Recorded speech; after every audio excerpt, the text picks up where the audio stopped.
Rob. Recording in progress. Thank you. Okay, so we're on. Yes. All right, I'd like to call to order the meeting of the Public Safety Committee for July 20th, 2023. Welcome to everybody here in the room and online. First item of business is public comment. Is there anybody who wishes to address the committee? Seeing nobody in the room, is there anybody online? Do you see anybody? Okay. Yeah. Are there any changes to the agenda? I'm not aware of any, so we can go to minutes approval for our meeting from June 15th, 2023. Could I get a motion? Ann moves. Mike. I need Mike there. Mike seconds. Any questions or comments on the minutes? Do I need to do roll call because we have people not here? Yes, I'll because do roll call. Veronica just joined as a panelist, so yes. Okay, and Veronica is able to vote, although she doesn't count towards quorum. So I will call the roll. Veronica. This is the vote on the minutes, Veronica.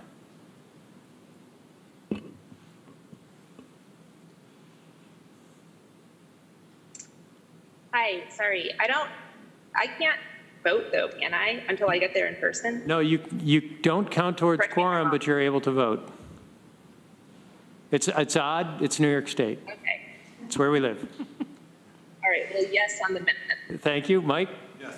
And Ann? Yes. And the chair votes yes. So we have passed the minutes. Chair's report. We have some guests with us that are going to discuss community reentry from ultimate reentry opportunities. But before we get there, I just wanted to share a little bit of a meeting I had this morning, or at least a tour. I know, Mike, you've walked through the jungle, and this morning there was an organized walkthrough by the railroad, of the land that's owned by the railroad. I mean, I've been down into the jungle before. It was a different area, and it seems to be more tightly packed. There's more people there.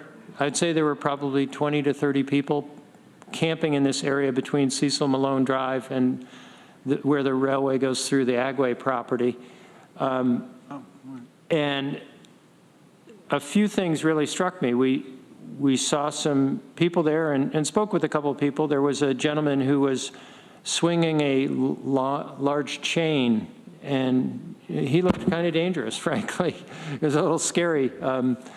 But the number of shopping carts that are down there is beyond anything that anybody there could possibly use. It does appear that there's a practice of bringing shopping carts there and destroying them.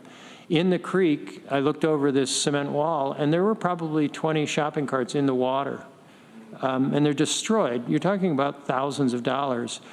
I mentioned the shopping carts before I talk about bicycles. There seems to be a particular focus on stealing bicycles and destroying them. Wow. You know, you'd think, well, if you're going to steal a bike, you'd ride it. But these bikes are disassembled. The tires are ripped off. There was one encampment where there were stacks of bicycles that had been placed into a fire and burned. So you just see the rusted frames. But there's tents full of bicycles. And there's kids' bicycles in there that have been obviously, you know, taken from somewhere, but they're not taking them to ride them. They almost seem to be taking them just to prevent them from being used as bikes. And I don't understand it at all. You know, it's almost, they're at war with one half of Bike Walk Tompkins. There's just, they are diminishing the ability to ride bikes here. And the squalor, the garbage, I have talked about this before. It's appalling. It's not good for the people who are living there. It's certainly dangerous. There was talk about there's been a drowning down there. There was a kidnapping, and I think there's a matter under investigation for murder. You know, there was somebody's tent who supposedly was involved in communicating about the kidnapping was burned to the ground. This is something that I believe we have an obligation as community leaders to do something about. So I just share that information. I'd be happy to get comment from anybody else. But it was really discouraging what we are allowing to happen in our community. I don't see any hands raised, but yeah, Ty Lee. Yeah, just, you know, it's funny because the presentation that we're going to be talking about today is dealing with transportation. Closer to your mic, about 4 inches. Hello, can folks hear me? Yeah, I can hear myself. Yeah, it's interesting because the conversation we're going to have with this committee today is regarding transportation. And to, you know, what immediately came to my mind, right, you know, as we're doing these focus groups for the jail, is to think about, well, what conversation are we having with the folks that are camped out there to find out, you know, what those reasons are. And so I think we can really get to the bottom of that really quickly and provide some answers as to why that's happening. So I just wanted to put that out there because we're in pretty close proximity with some folks who can get down there and talk with folks. So I'd be willing to come back to this committee and report back on what we found in terms of why so many bikes are being destroyed. I can only conject as to why that might be, but I'd love to get down there and ask some questions, figure out why. Please, that would be great. Mike? So is this the area by warehouse carpet there, behind there? Yeah, behind there. So it's on the one side of the inlet, though, not the other. And the other side, is that still kind of clean? Because that's Pretty the much. area they clean that up. Yeah, yeah. Although it's getting grown up again, so it's hard to see. Did they cap the artesian well that's over there? Don't know. Okay. I remember seeing that, but I didn't look at it today. Yeah, because there is one. I mean, that's where a lot of people get their fresh water, so that's why they kind of congregate there, so. Yeah. Okay. Well, that was my report, but I would welcome, is it TQ? Yeah. TQ and Ty Lee. All right. Well, so before TQ will speak to you, just wanted to give you a kind of preface on what this is all about. So TQ is an intern with URO, TQ Lee, and you know, he's been so since the fall semester and is working with us into the spring, into the summer. And at URO, kind of what we wanted to do with interns all along is not just provide an experience of working with us, but actually applying what they've learned and gleaned and gathered for community kind of development and increasing awareness about the obstacles that folks in reentry, those who are living in the jungle and so on, are going through, and ways in which we can support a healthier community. So TQ is going to be the first of several in which we hope will come to this committee and present on what they're learning. TQ is part of the Cornell prison education class taught by Rob Scott at Cornell. And so we're very excited for him to kind of share what he's learned in this process with regard to transportation and how we can provide a resource for this community so they can be on their feet in a healthy way. So without further ado, I will bring TQ to you guys and allow him to share what he's learned and hopefully in ways in which we can improve our community. So TQ, the floor is yours. Hi, everyone. Thank you for having me here today. I did prepare a Google Slides presentation, so I will try to share that with you all right now. Can you all see the Google Slides presentation, or is it the wrong screen? I think it's coming up. It's just starting. Okay. Let me see. Give it a minute, TQ. Mm-hmm.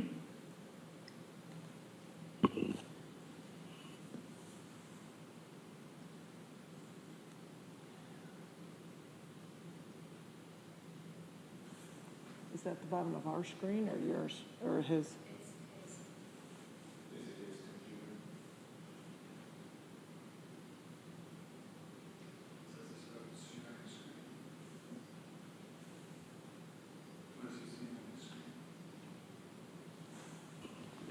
What are you seeing on your screen, Take You?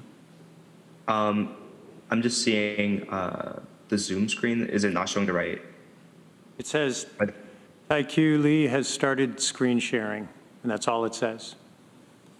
Okay, let me retry that.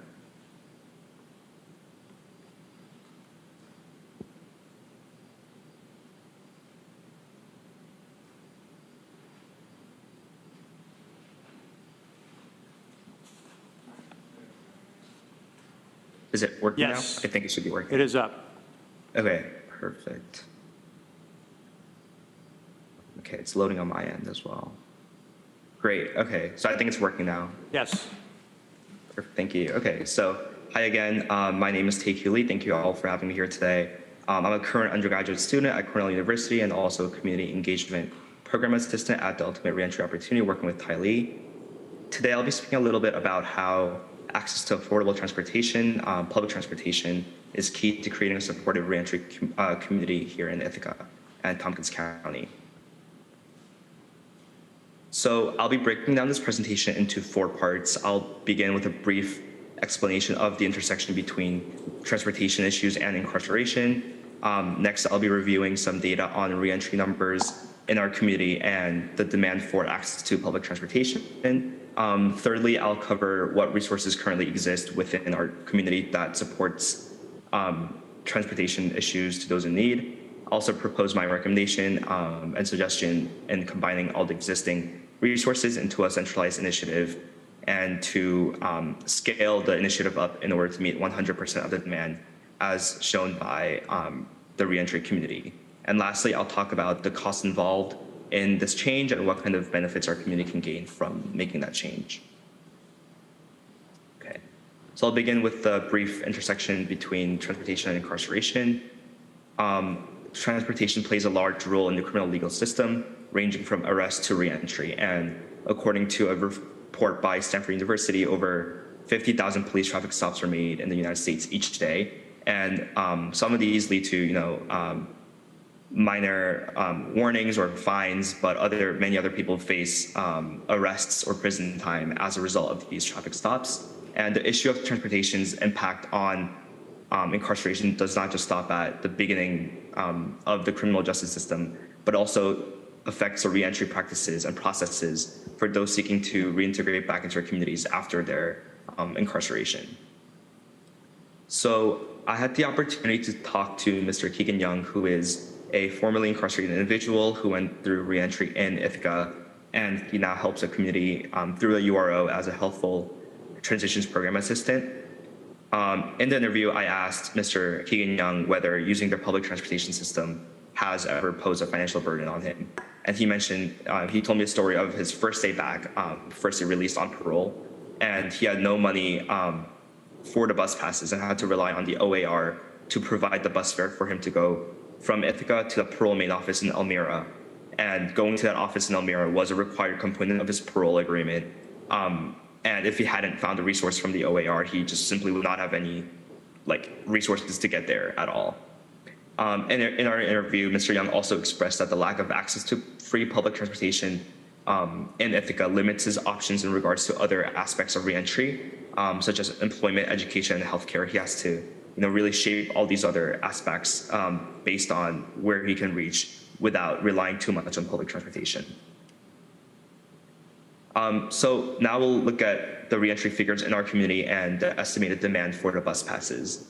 And for this data, I had the chance to talk to Mr. Dave Sanders from the OAR regarding the recent trends of providing bus passes to their clients who have, and their clients are people who have been incarcerated at the Tompkins County Jail. In 2020, OAR gave out 351 bus passes. In 2021, the OAR gave out 497 bus passes. And in 2022, that number was 571. Now we have the data more specifically for this year. Obviously, we're not through this year yet. We're in July, so halfway through. And so far in 2023, the OAR has given out around 271 bus passes. And the pie chart on the screen that you all should be able to see shows a breakdown of the usage for the bus passes. So what the people who receive the bus passes use the bus passes for. So, Tay, could I interrupt with a question? When you Sure. say bus pass, is that a one-time use, or is it a pass that they can use more than once? right. So the bus passes that the OAR gives out is a monthly pass, I believe. Thank you. Sorry. And the reasons, the usages for the bus passes are most commonly for either going home, going to work, going to doctor's appointments or other medical facilities, and going to stores to buy food. And this data does show that the bus passes are being used for essential and productive reasons. And based on the data from the OAR regarding how many clients they have and the percentage of incarcerated population that they have as their clients, we can make an educated estimate that there are around 3,000 people in reentry in our community that could seek the benefit from these free bus passes. And with that being said, I'll now speak on what resources out there exist currently, either through government initiatives or nonprofit initiatives that support a similar or same mission. So these are some organizations that currently have similar initiatives. As I mentioned before, the OAR of Tompkins County provides free monthly bus passes to those in need. And their clients are people who are doing reentry or parole in Ithaca, so people who have recently had an interaction with the criminal justice system. Similarly, the nonprofit organization Go Ithaca provides membership-based transportation packages that includes like free 40-ride passes to people that need them. So not exactly like a monthly or weekly pass type deal, but more like a ride numerical based one. There are other resources, transportation resources that aren't centered around the bus passes, such as FISH, which is Friends in Service Helping, which is another initiative that provides free car rides to those in need, and a similar initiative by the URO, the Ultimate Reentry Opportunity, that provides volunteer-based car rides for people going to routes that may not be aligned with the bus routes or maybe going longer distances than the buses can go. And while there are organizations offering transportation support within Ithaca, I think that the community can benefit a lot more from a more centralized system where we can offer free bus passes, monthly bus passes at a time, to those in reentry. Existing resources can be combined, so bus passes from Go Ithaca and OAR can be combined and be offered through a single entity, whether that be the OAR, which already has an established client base and reach within the Ithaca and Tompkins County area, or whether that be through TCAT's website or the Tompkins County government, a more centralized, easier access, more centralized system for easier access and distribution of the bus passes. From the projected number of people doing reentry in our community, there is still unmet need even after combining all the existing resources that I mentioned. And Cornell University and the local government, Tompkins County government, can work together to push the TCAP Board of Directors to approve more funding towards meeting that goal and bridging that gap between what's already being provided and what we should strive to provide. And providing free or discounted bus rides, bus passes for certain groups is not unprecedented in our community in regards to TCAT. So TCAT's free ride program was established recently, which provides free bus rides and bus passes for students who are 17 and younger. So these are usually local high school and middle school students who need the bus system to get around town. And for those who are 17 and younger in Ithaca, all TCAT rides are free. Cornell also has a similar program where all incoming new students automatically get a no-fee OmniRide bus pass, which are just basically completely free, no limit use of TCAT for the entire academic year. And then for the rest of the Cornell population, Cornell offers discounted OmniRide bus passes for faculty as well. So definitely not a new idea to provide free or discounted opportunities for TCAT to certain groups who might need it more.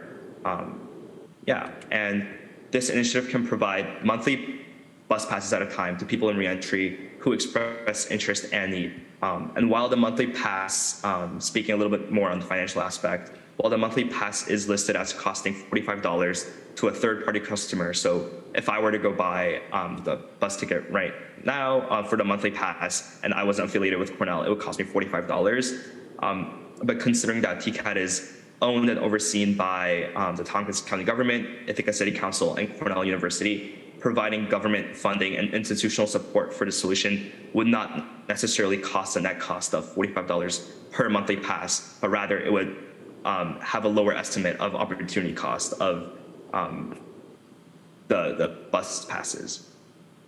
And the TCAT Corporation, the Tompkins County government, and the greater Ithaca community stand to gain a lot from implementing this policy.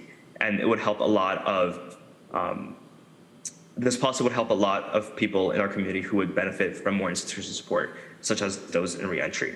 Furthermore, there are missed costs affiliated with lack of transportation and lack of access to public transportation for those in reentry.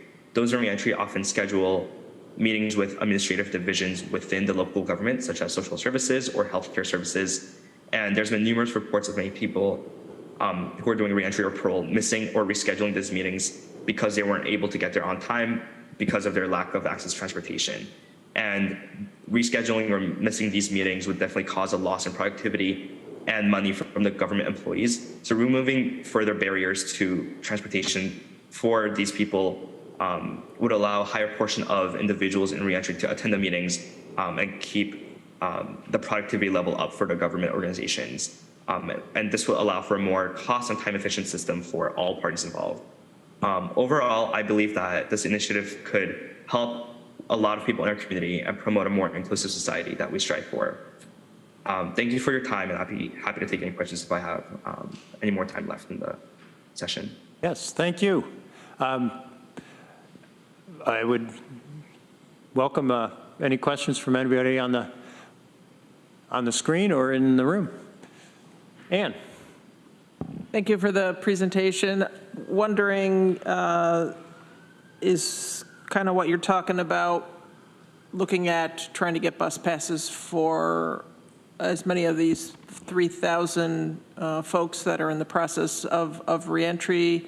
And a second question would be that, would that be some type of monthly passes that could be given out or yearly passes?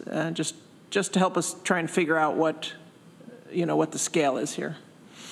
Right. So the 3,000 number estimate that I gave was I would say a rough maximum of how many people that might need the passes. So far, the OAR has given around a maximum of 500, 600 passes. So although it probably will be a little more than that, I don't think it would reach all the way to 3,000. And for your second question, it would be monthly passes at a time. So if someone needs monthly passes 2-3 months in a row, I think that's something we could consider. But at a time, we would only give monthly passes. Is I guess a follow-up question, could I ask? Is that what's being given through URO, was monthly passes at a time? Through the OAR, yeah. It's OAR, sorry. Yeah, they are monthly passes. Okay. I see Richard Rivera from OAR. You have your hand up? Yeah, I want to add a couple of points of clarification. I am the Outreach and Reentry Coordinator for OAR, and I handed out a lot of passes. We have daily and monthly and weekly passes, depending on the individual's needs. So we issue them out. If the individual has to come and go to cards on a daily basis or day reporting on a daily basis, we give them weekly or monthly passes. Individuals who just have to shop, we give them a daily pass. So it depends on the individual's need. And then the numbers could somehow might have been influenced by the COVID pandemic.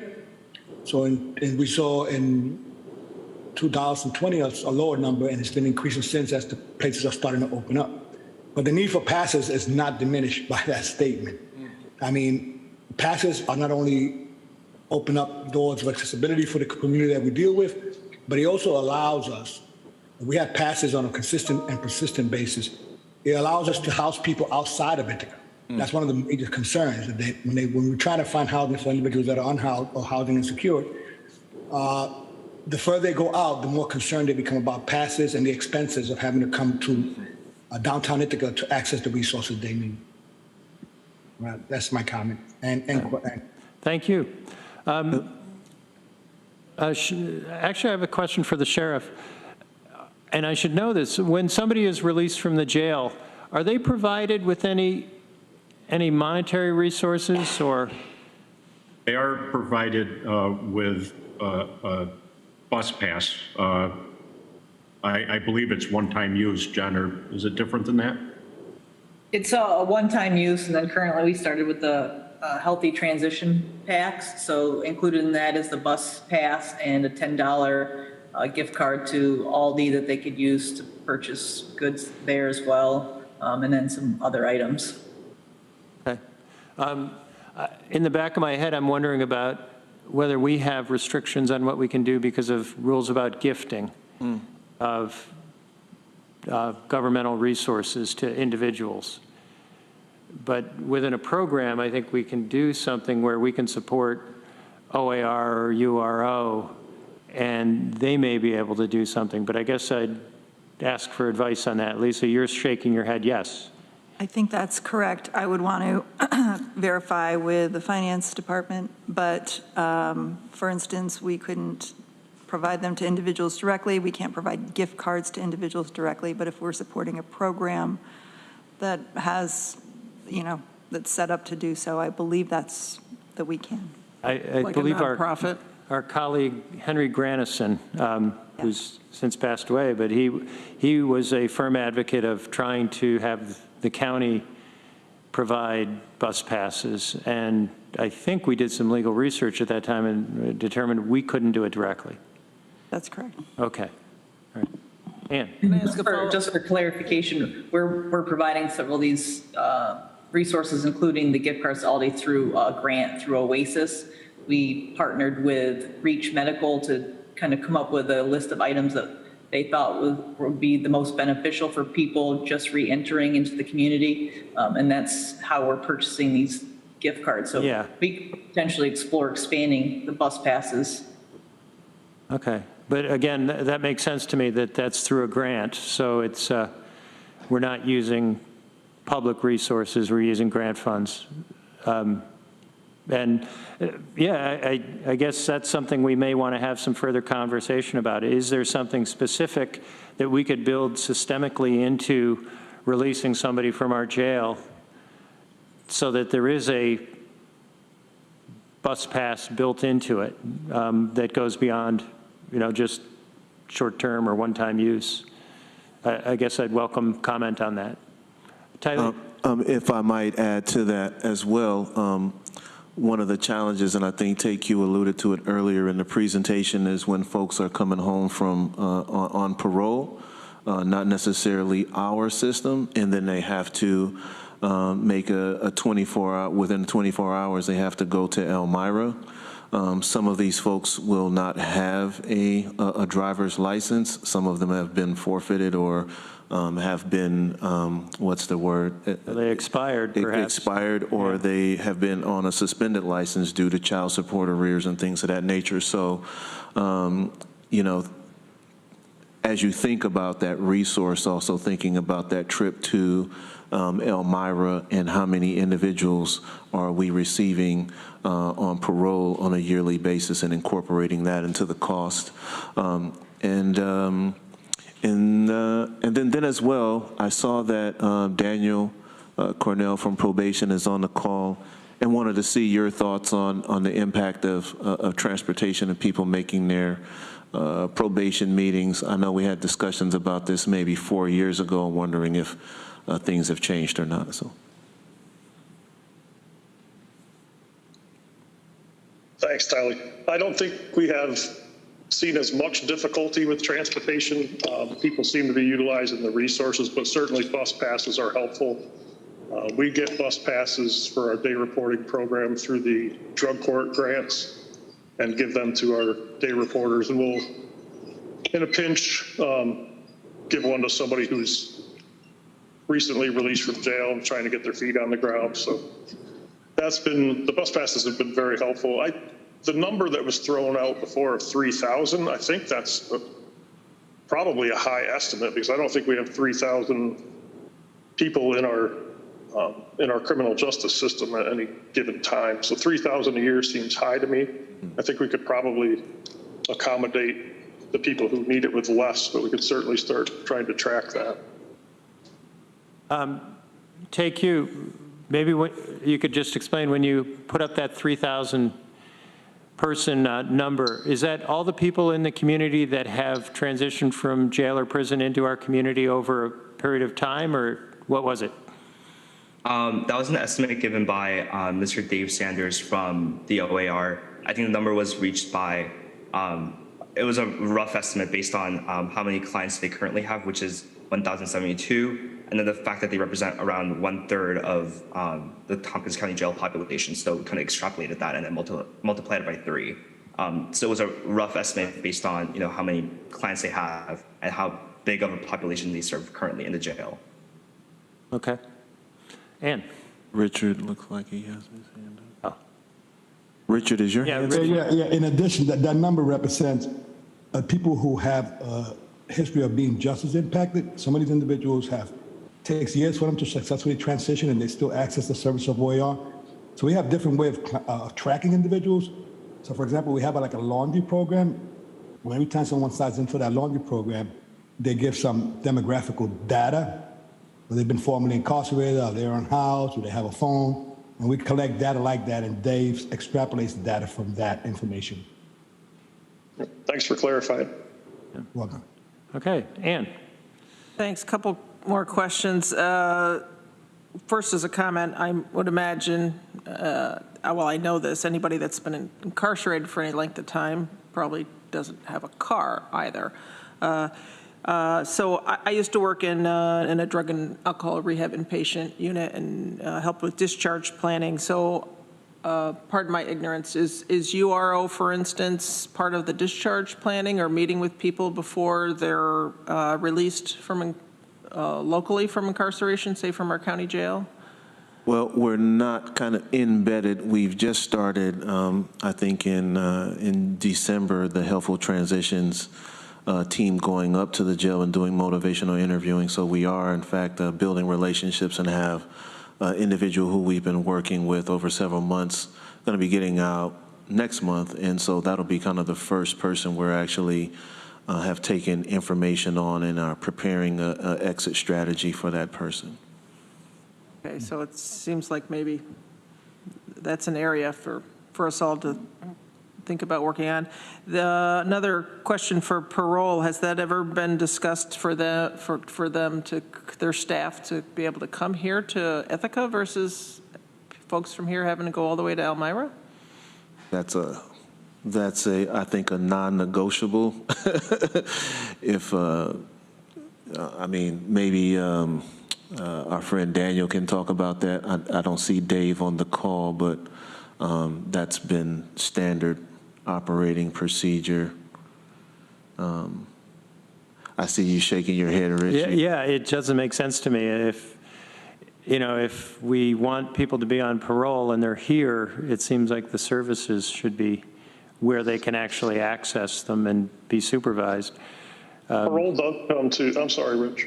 Go ahead, Dan. Parole does come there. They meet with individuals in the Human Services Building every Wednesday. I'm not sure what the requirements are for like a first appointment.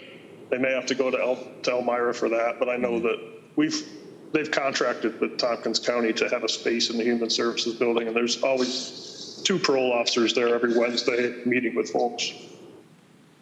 And I think the challenge for parole is that, individuals are getting out Monday through Sunday, right? And so to actually, come here 24 hours after an individual, they'd be all over the region doing that. Yeah. So that's good to know, at least after the initial appointment, that they're here on it looks like twice a week.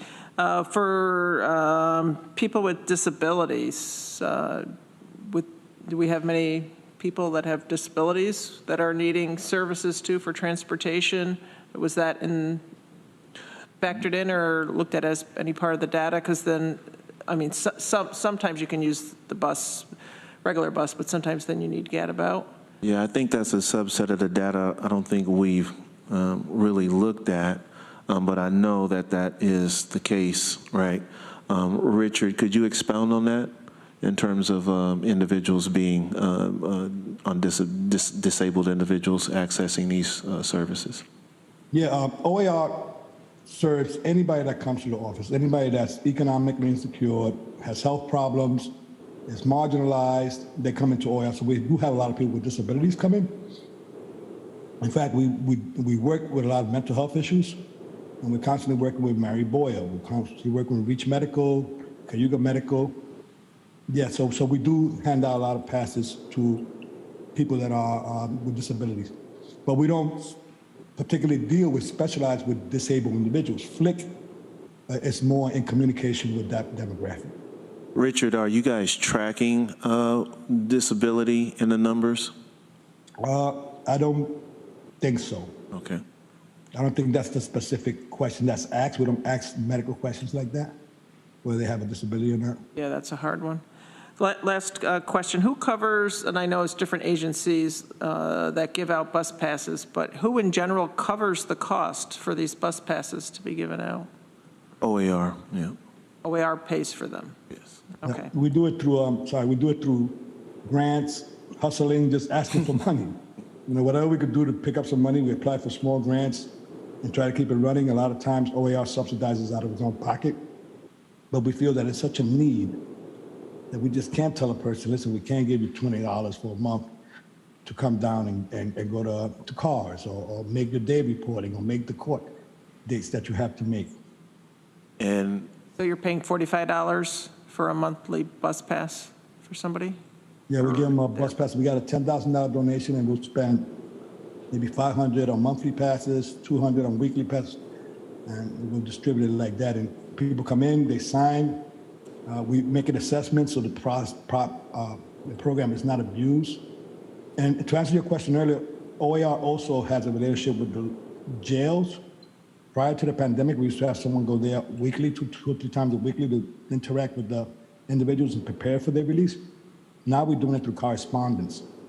And we do prepare individuals for release. We work with the Office of Mental Health through Mary Boyle and try to get individuals situated. We provide letters of reasonable assurance of services if the individual needs that for court appearances or for release. So yeah, we're involved heavily, we believe, with this population. Well, thank you for all the work you all do. I did have one final question from me, at least. What impact, if you could give everybody who needs a bus pass a pass, what impact would that have on recidivism, do you think? Would it have any? Or do you think people are going back to jail because of this transportation issue? I know there's other impacts. Yeah. We did OAR and URO and Cornell, and in fact, Cornell and Ithaca College really did a research project last year to assess what were the needs. In rural areas, the needs are housing, transportation, employment, technology. In New York City and big city areas, it's housing, employment. Transportation is the second biggest concern for individuals returning to rural areas, especially when the services they have to access in a humongous county is limited to one city.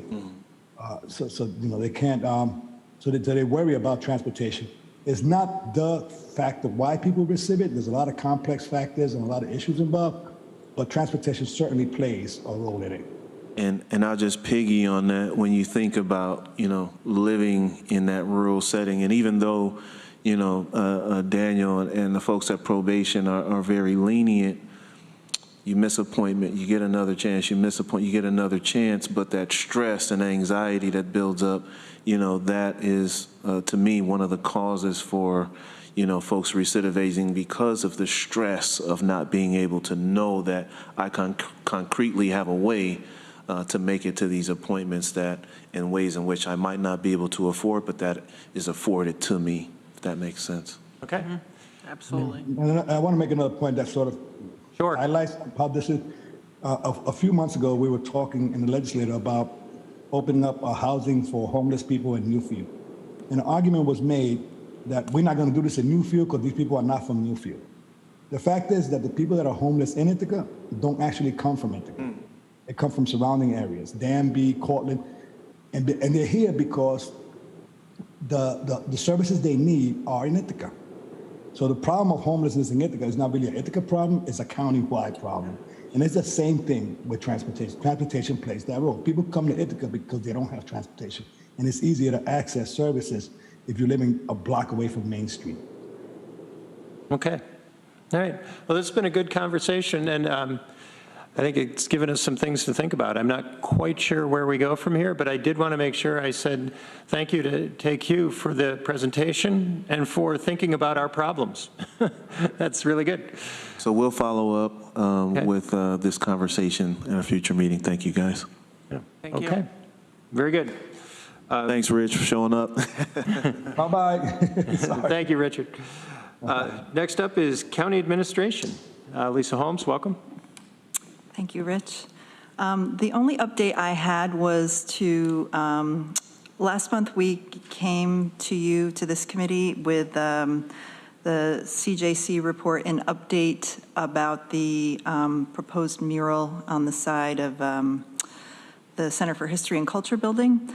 And we said we'd keep you updated. The committee asked for a sketch, and we have that. So I have, Mona is on. So Mona, if you want to start talking about it while I bring up the sketch, feel free. Okay. Good afternoon, everybody. So we are partnering with the BGA, which is the Black Girl Alchemist group from Southside Community Center, and the local artist Anne Marie Black. So what we did, or what they did, is they started doing reflecting sessions. So they're talking about trauma and healing, and this falls under the community healing umbrella, and what that looks like to these young ladies, and that's the mural and mosaic that they're going to present, or at least they're showing you right here. So part of their brainstorming was discussing those things and what comes to mind when you think of those things. So I actually have, they were able to share a list with me. So what they did was they took words and phrases and visions that they had, and they shared them amongst each other and in the group and with the artists. And the artists took their words and phrases and put them into art form. So this is what you're looking at. So that's actually the second sketch of what it would look like. It's a process. It's a woman evolving through her healing process. So they talked about, wanting to see like a waterfall element. If they're representing Black girls, what does this Black woman look like that is going through this healing process? They talked about butterflies and rainforests is finally getting through your trauma and feeling light about that. And one of the things that you might be able to see is when you're looking at this sketch, it looks like an eye. The black dots that are going, or dashes that are on there, they represent mirrors. So that's where the mosaic element comes into play. So there will obviously, the mural will be painted, and then the mosaic aspect of it will be the mirrors right around like the eyelid area. And then there's also a possibility, we're playing with some lighting ideas so that the fireflies and the stars, those have the possibility to be solar lights. So at night, those would light up throughout the mural itself. They're pretty excited to see this come to fruition. It's pretty amazing how Anne Marie, she's done some work with this group before, so she can take their ideas and their visions and put it on paper for them. And then they have a say in whether or not this is this is what we were looking for. This represents what we were talking about. So it's a pretty powerful connection that they have with each other. And I was excited to receive this sketch and to be able to share it with all of you. Okay. Questions, comments? Ann? Absolutely beautiful. And is this the final sketch or the final painting? Or are you saying it's a sketch of the final artwork? It's a sketch of the final artwork. I did share with them that it had to be, was going to be shared with a couple of different committees, facilities and infrastructure and public safety. And I mean, obviously, if there were any serious concerns, we would be able to engage in a conversation with the artists and the young ladies, but I really want their vision to be what's brought forward. So, Lisa, there's one more that shows the evolution to get to where we are with this one. Do you have that one available? I do, well, no, what I have is a close-up of the, let me see. I'll share what you've already seen here, but it's more of a close-up of that. That's the only other. Okay, okay. So what'll happen is it'll start at the far end, closest to the dead end of the wall, of the little alleyway, and it'll work its way out. And as it works its way out is where you get the beautiful woman sitting in the waterfall. So, it's a pretty powerful tool for me to look at, to these young ladies to be able to express in writing what this process means for them. So they show the pain and then how do you evolve from pain into healing. So this is pretty much what it's going to look like, Anne. It's going to be the final. Okay. To me, I know our art is in the eye of the beholder, but I just want to say, to me, it's very, very touching and powerful. I agree. Yeah, and I'd offer my view. I recently did a guest essay in the Ithaca Times about what's happened in our city regarding graffiti and just how I don't think it's a positive statement about how we want to see ourselves. This, I think, is the opposite of that this is representing some real thought. You can see that there's been a struggle in the design, and there's a message here. I like the transition from the green to the blue, and I agree with you, Mona, that the larger piece at the right end of the woman in the water is really powerful. So this is exciting, and I think this is a very good use of county property. So I'm happy that this is happening. Please thank the group of women who worked on this. Mike, did you have anything, or you? I do not. I do like public art. People go down and see it, and they take their picture with it. And I think it conveys every kind of message we want it to. So, and that is lovely. I'm interested to see it with the mirrors. So. Yes, and lights. No, the one on South Side is always amazing to me. All the mosaic work on that. So. Yeah. All right. Thank you. You're welcome. Thank you. You have anything else, Lisa? That's it for me today. All right. Thanks. Next up, we have our sheriff with us. Welcome. And I think, our undersheriff is here as well. Thanks, Rich. I'm here mostly to talk about the GIVE grant today, but just a couple updates above and beyond my written report that y'all have.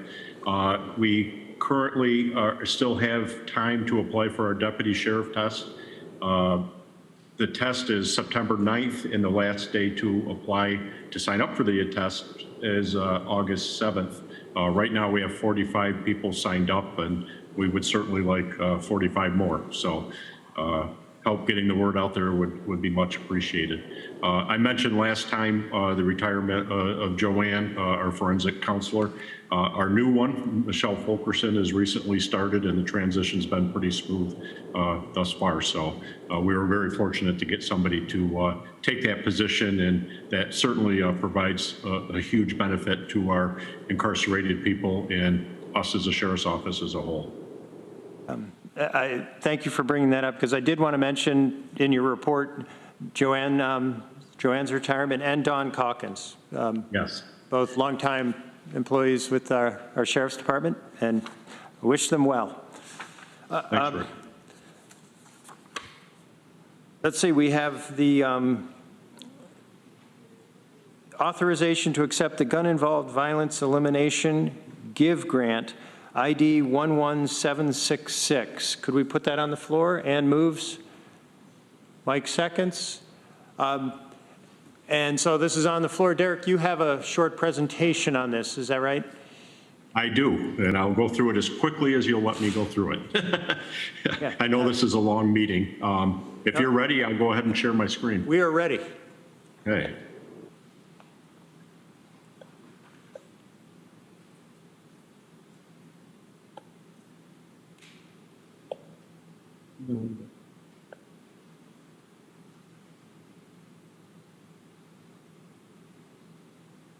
Just to give you a little background before I get started on the slides, as you know, GIVE is one of the key components in New York State's violent crime prevention strategy that came out from Governor Hochul recently.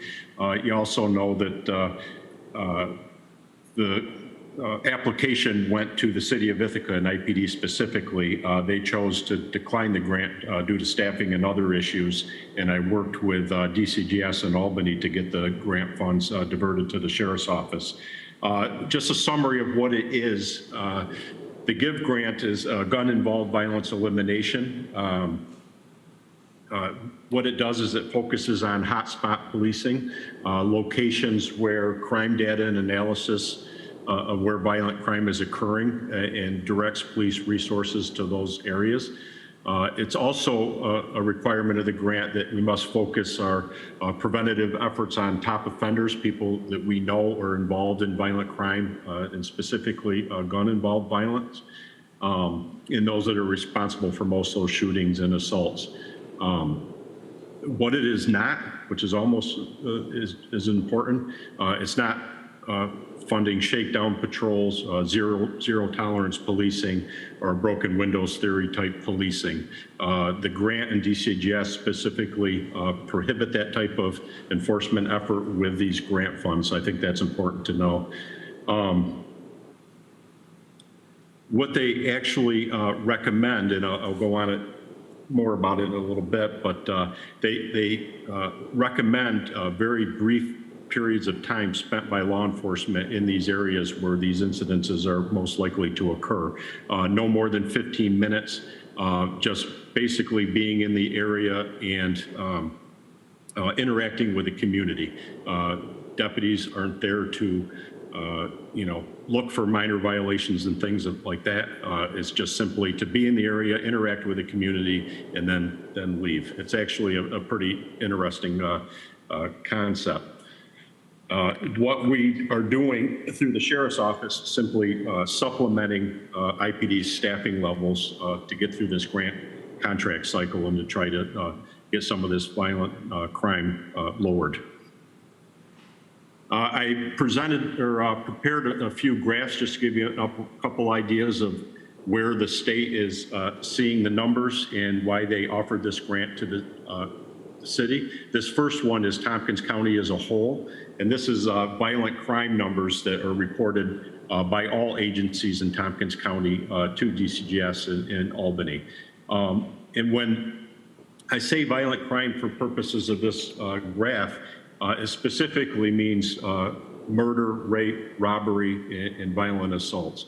It doesn't include things such as shots fired, which has been quite a problem lately, things that didn't actually result in somebody getting hurt. It's just the #1 crimes that are reported by law enforcement agencies. You can see that, starting in 2019, violent crime definitely went up through 2021, and then it actually dropped in 2022 for whatever reason. This chart is specifically the city of Ithaca. I'm not picking on them, but I show these numbers because that's what Albany picked up on when they offered the grant. This is violent crime and violent crime by firearm. Again, it shows a pretty steady increase from 2019 up through 2021 with a drop in 2022. Unfortunately, I don't have numbers to show where we're at so far this year, and I'm not going to try to predict where that may be. This is simply just another graph looking at it a different way. Again, just violent crimes, not shot fired type crimes, just murder, rape, robbery, assault. Again, you can see 2019 was actually pretty low, and then it jumped up in 2020, 2021, and then dipped back down in 2022. Looking back all the way back to 2010, it's pretty clear that the last 3 years we are somewhat higher than we used to be in the past. This is just property crime reported through IPD, the city of Ithaca, burglaries, larcenies, motor vehicle thefts. Not quite as significant there, in my opinion. It definitely is higher than it was 2015 through 2019, but it's still lower than what it used to be 2010 through 2014. The grant funds, the budget that was created during the application process, this is what it looks like. It was over $383,000. $162,000 was put towards or budgeted for flock safety products, which I'll discuss in a couple slides. It also was used for staffing to create overtime and backfill positions so people on our task force can to work those details.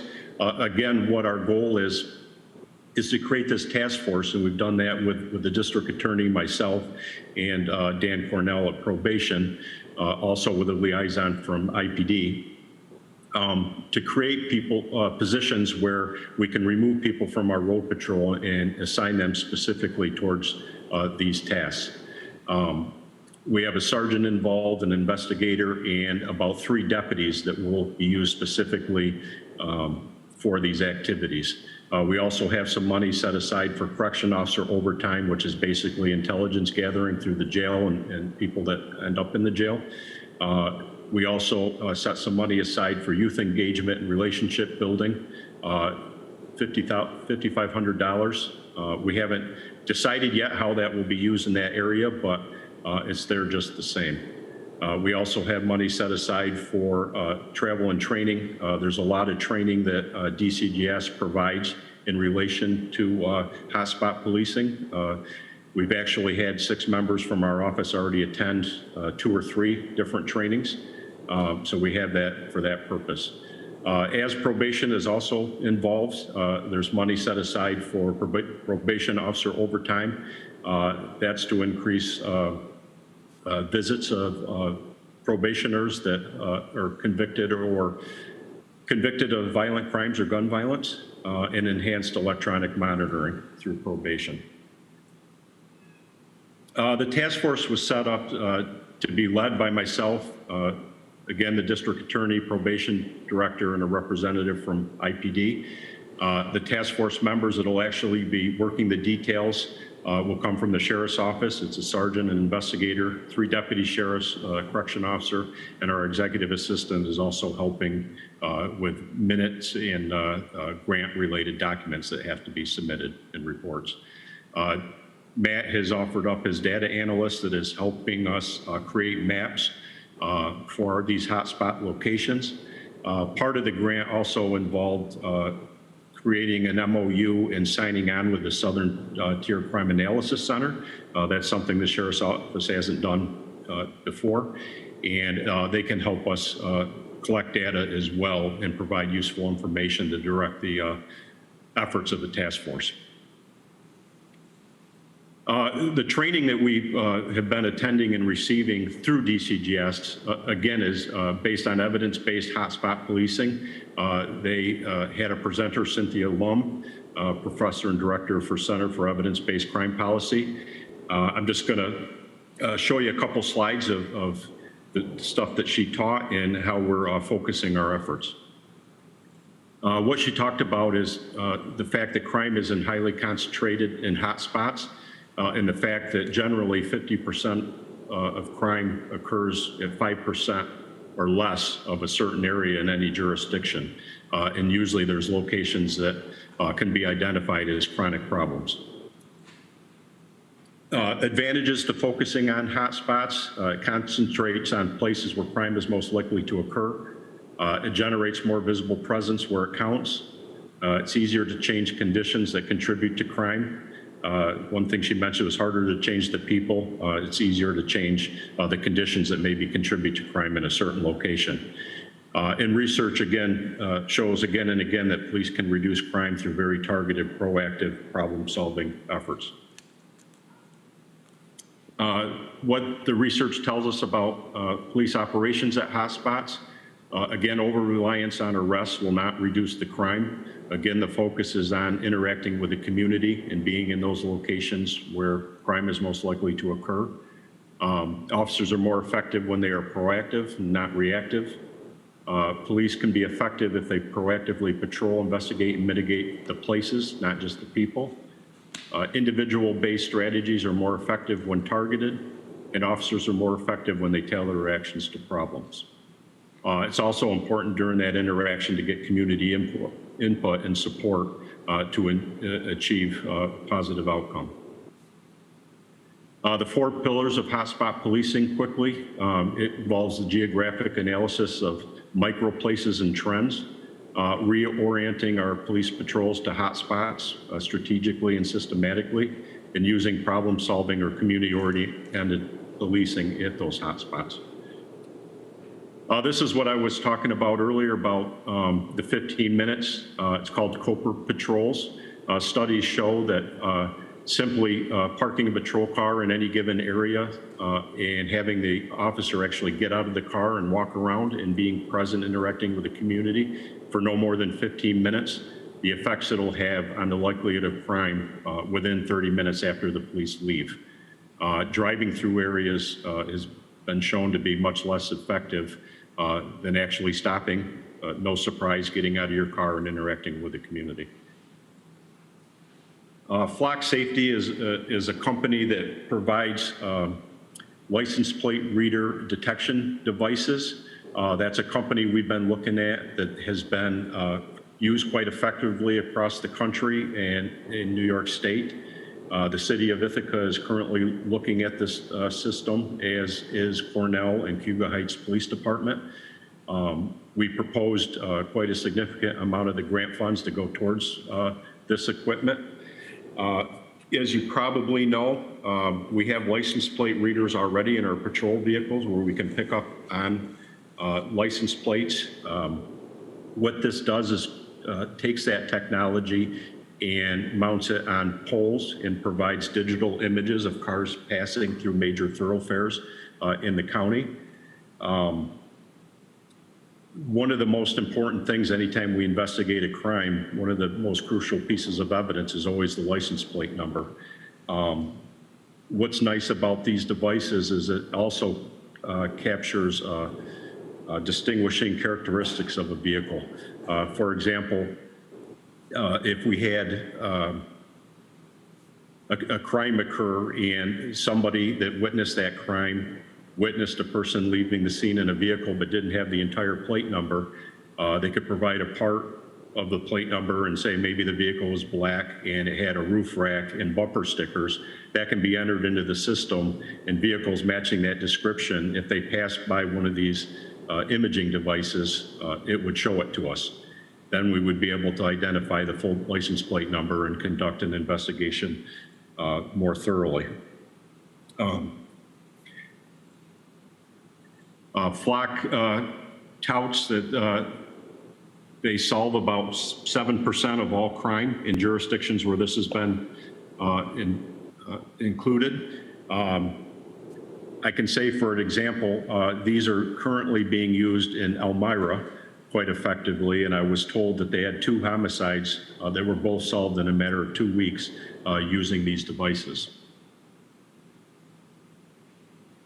This is a list provided by Flock of agencies just in New York State that are already using Flock or are in the process of signing on with them.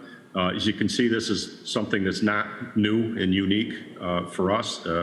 It's being used quite extensively in New York alone and across the country. And that's all I have. Mike. Hi, Derek. I'm just wondering, what's the safeguard on Flock for, say, a police officer if they wanted to track down just a plate on their own accord? What would be the safeguard against them doing that? Well, just like license plate readers that we have in our patrol cars, there's policy that's in place with that where, that's obviously not allowed. I know a policy in writing, isn't a foolproof way of stopping somebody from doing something wrong. But incidents as such where an investigation using equipment like this, I would see ourselves creating a system where you'd have to actually have a case number attached to that. People just can't go in and start searching things without a crime that is being investigated. And as you know, through Spillman, anytime we investigate anything, a case number is assigned and it's tracked through our Spillman system. It would be no different than this. But with that said, if we wanted to look at somebody doing something wrong, the license plate technology already exists in patrol cars. People could feasibly do something they shouldn't do, but we correct that through policy. And I can say I've never seen that happen. And I'd add to that, because I went to the presentation Flock put on, that there would be an electronic record of anybody accessing this. Absolutely. So, and they have a system, you have to put in the reason.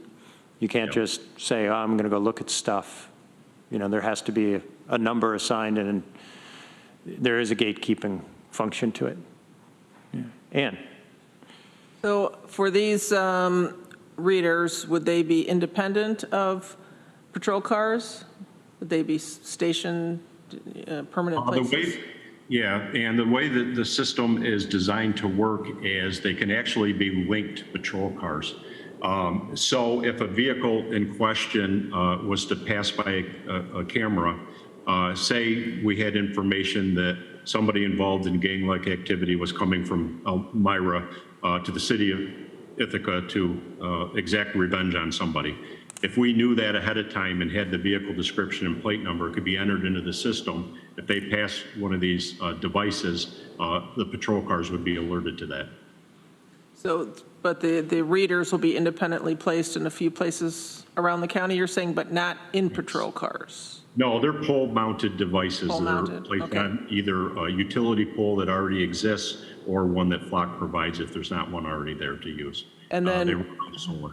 And then, so for instance, you're not collecting data. I'm just thinking about questions people in the community might have. You're not like keeping track of, like, say, my car going from X, Y to Z unless there's, even though they can read them, they're not collecting that data unless you're looking for a specific car. Is that correct? Yeah, well, it captures still images of vehicles that pass through that device and stores them in the cloud for a short amount of time. I can't recall if it's 30 days or 60 30 days. 30 days. 30 days. Yeah. Thank you. And nobody can access, you can't access that information without a case number.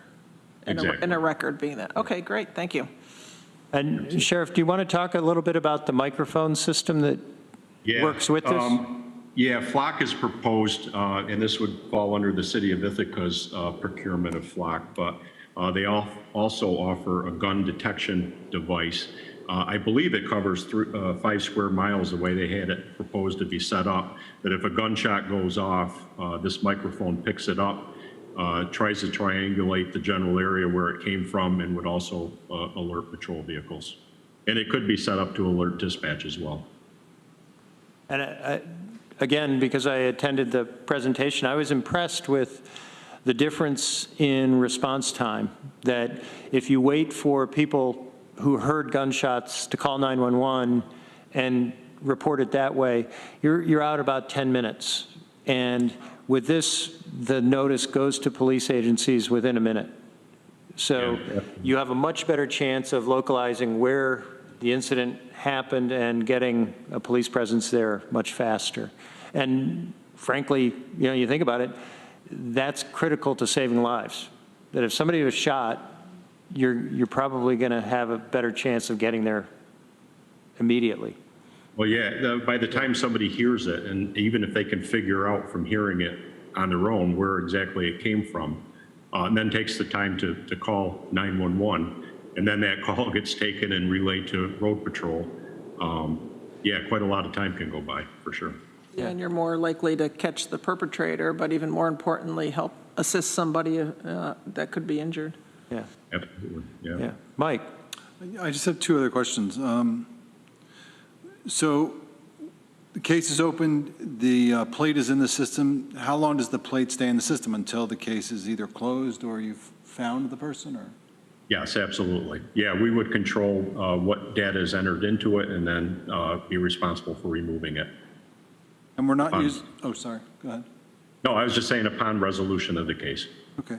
And we're not planning to use this on something like a warrant, right? Or are we? I don't have any idea.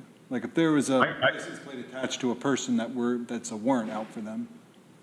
I mean, if you had a warrant for somebody for a violent crime and you knew what vehicle they were operating or could ascertain that, yeah, you could feasibly put that information into the system and be alerted if that person passes.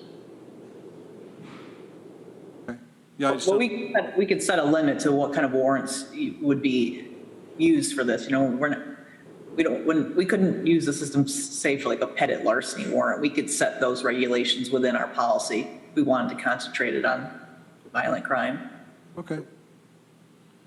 Yeah, no, I'm just curious. I didn't know what you would need for that, or if that was in our plans or not, so. Yeah, I think this is a really useful, powerful tool. And all the questions you guys asked are the right questions in terms of making sure we have adequate controls around it, that it's not misused. At this meeting, there were, I think, every police agency in the county attended, and there was a lot of discussion about where do you want cameras to properly or to most efficiently track vehicle passage around and through the county. I think there's also some real benefit in going through this in a coordinated way.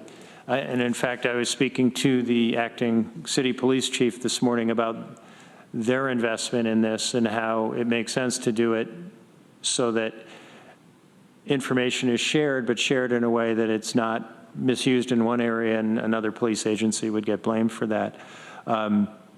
One of the contracts that I think we're going to see coming out of this is probably an MOU among all the local police agencies to make sure that it's all being addressed in the same way. Is that fair, Sheriff? I don't want to. Yeah, no, that's absolutely fair, Rich. There's been some conversation. We have the grant funds, and the city of Ithaca has agreed to offer up $70,000 outside the grant for equipment as well. So between the two pots of money, I believe it was enough for one gunshot detection device in the city and then 35 cameras throughout the county. How that's separated in contracts and divvied up is still to be determined. Okay. Any further questions, comments? Veronica, did we lose Veronica? She may be coming in person. Okay. I would like to make sure she had an opportunity to comment or ask a question if she had any. There she is. Ah, there she is. Magic. There they are. There they are, sorry. We were about to vote on the resolution on the GIVE grant, and I was wondering if you had any comments, questions? I'm fine to vote on it, and I'll have to catch up on the last few minutes. Okay. While I was transitioning into the physical world. All right. And do I need to do roll call with? Okay. So I would say all those in favor. And that's unanimous. Great. We have accepted the GIVE grant. The legislature will have a chance to do that as well. And thank you for the presentation, Sheriff. I think that's really useful in terms of information sharing. We have another resolution, authorization to accept Triad Foundation donation and budget adjustment, Sheriff's Office ID 11794. Could I get a motion on that? Ann moves, Mike seconds. Do you want to speak to this, Sheriff? Yeah, I'll just say that I looking over the document that says miscellaneous needs, that was actually given to us for the purposes of a drone. As you know, you previously approved a grant for a drone. We don't particularly need a third drone, so we plan to use those funds for equipment related to that, batteries, things of that nature. So that should fund that program for quite some time. Okay.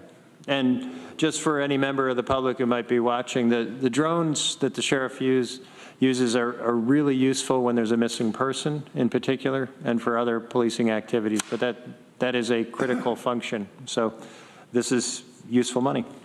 Any questions or comments on the resolution? I'll call the vote. All those in favor? That's unanimous. Thank you. All right. Anything further for our sheriff? We will keep moving. District Attorney, welcome, Matt. How are you? Thanks, Rich. Hi, everybody.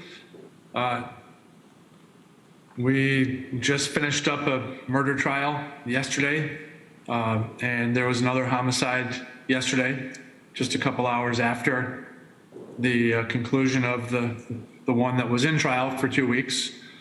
So that's probably the thing that's dominating my time at the moment. I was in the trial. I tried that case and resulted in a guilty verdict for murder. That was the stabbing that took place on the 6 Mile Creek Walk on October 28th of last year. So that was resolved favorably. And it's one person who has been waiting for a trial since October in the jail and now has had that. My data analyst has been furiously working, learning terminology, going to give meetings, working on spreadsheets and working on a dashboard for my office. And so I'm looking forward to coming out of the weeds, having been in trial and seeing where she stands with her latest progress. But that's a great thing that I'm really thrilled to have her on board. And aside from that, it's business as usual. Okay. Any questions or comments for our district attorney? All right. Looks like it's you've answered everybody's questions.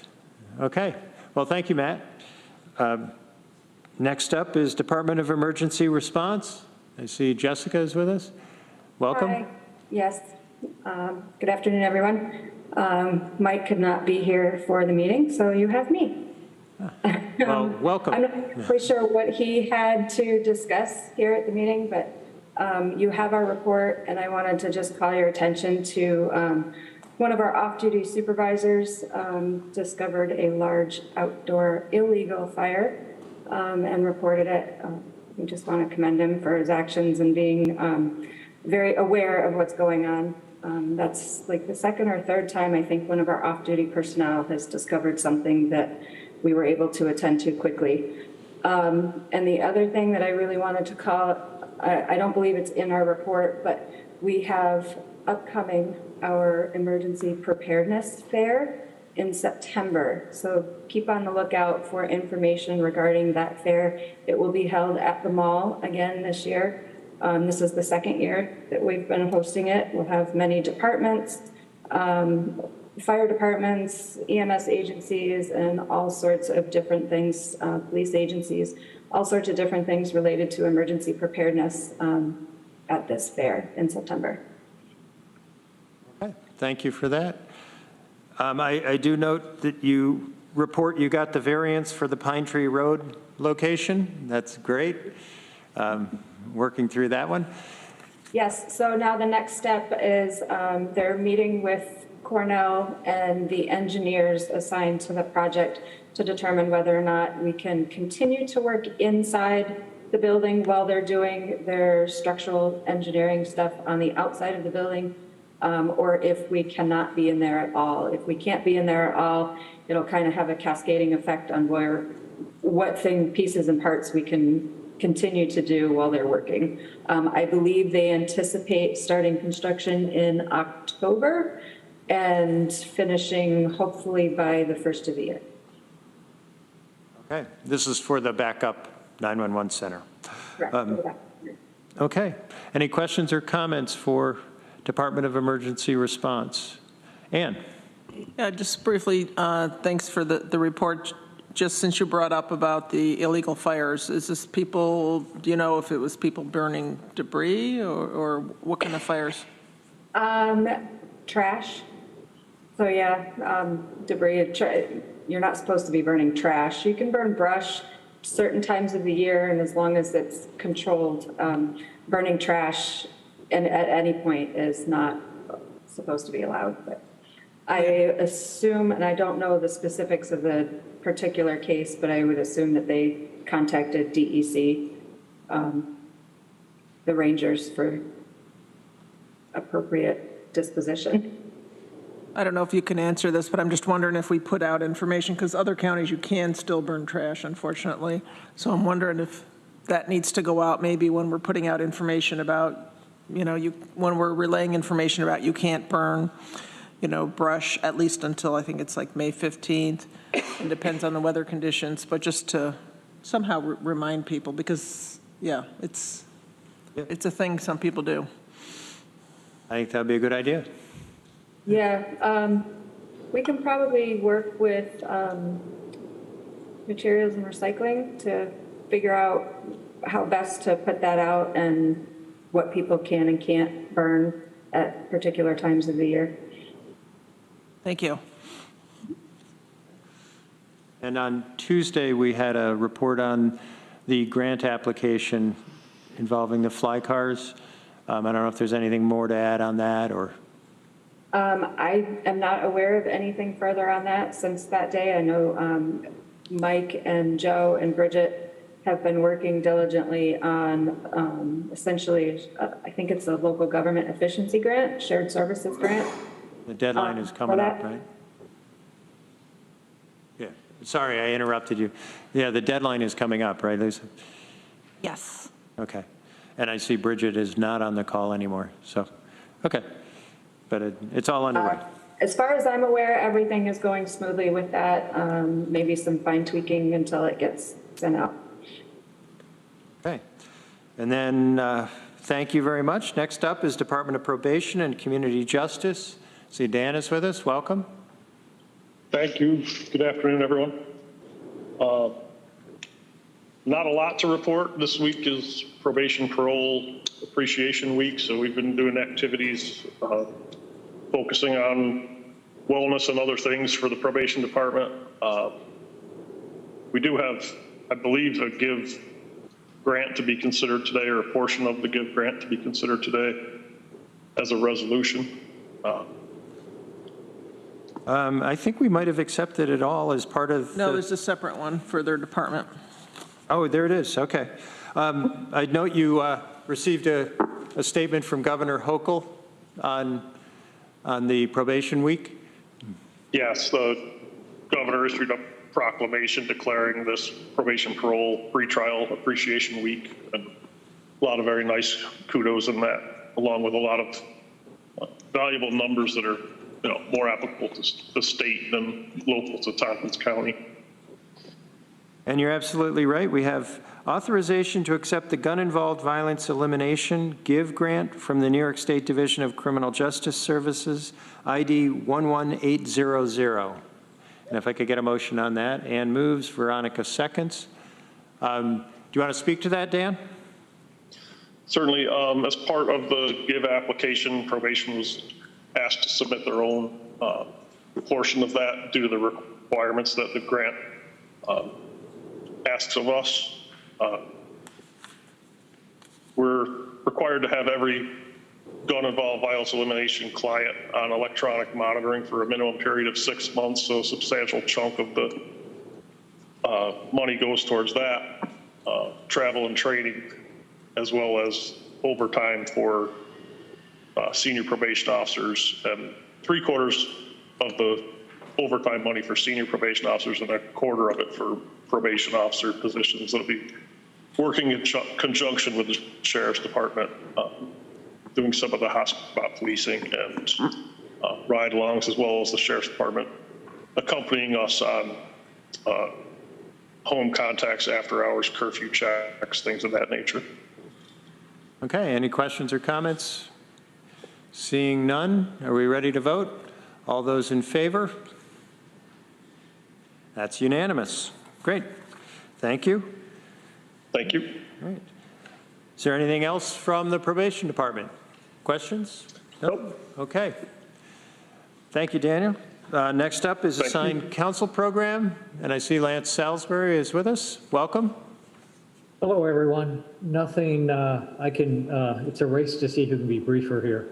Dan or I. Nothing really to report. A little good news. It'll be next week. We'll be sending in our first reimbursement request for the second quarter, part of the 18B rate increase reimbursement to get the state's share. It's a small amount because there wasn't much there in that quarter, but it's still nice to submit that and make them pony up a little. Okay. And then that's basically it from us. Everything else we're, continuing as usual. Right. Any questions or comments for our assigned counsel program? All right, seeing none, we have moved through our agenda fairly quickly. Is there any other business to come before the Public Safety Committee? I would note that I mentioned at our legislature meeting that the jail working group is almost done with its work. I anticipate there'll be a report out to the legislature and this committee probably within the next few weeks. Veronica, do you remember what kind of deadline we set ourselves? I do not. Okay, all right. But I anticipate at that point that the legislature will need to make a decision on whether the matter will be handed on to the Facilities and Infrastructure Committee for further consideration in looking at what would it cost to do a project at the jail. So that's on the horizon. But I don't think there's any other business before the committee. Could I get a motion to adjourn? Mike moves, Ann seconds. All those in favor? We are adjourned. Thank you, everybody. Thank you.